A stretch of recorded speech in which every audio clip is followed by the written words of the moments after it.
ఈరోజు మాతృమూర్తి సావిత్రిబాయి పూలే జయంతి సందర్భంగా ఈరోజు ఇక్కడ పూలమాల అర్పించడం జరిగింది.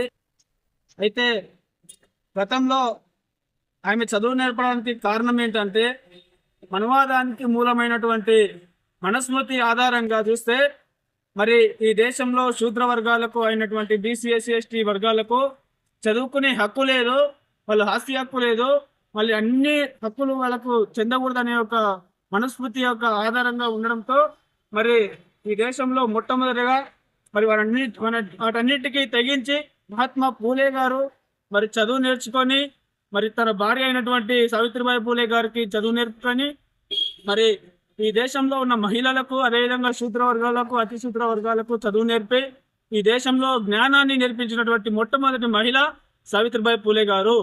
మరి ఈరోజు మరి సావిత్రిబాయి పూలే చరిత్ర పుస్తకాలలో పెట్టకుండా మరి ఎవరో సరస్వతి అనే ఒక ఆమెని చూపించుకొని మరి ఈరోజు తప్పుడు చరిత్ర సృష్టిస్తా ఉన్నారు.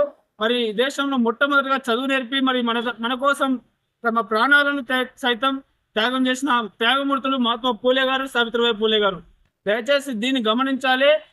పాఠ్య పుస్తకాలలో వారి చరిత్రను మరి 6th క్లాస్ నుంచి అదేవిధంగా 10th క్లాస్ వరకు ఏదో ఒక పాఠ్యాంశంలో మరి, ఎందుకంటే అక్కడ చదువుకున్న విద్యార్థులు చరిత్ర తెలుసుకుంటేనే మరి రేపు పొద్దుగాల వాళ్ళు చైతన్యం అవుతారు.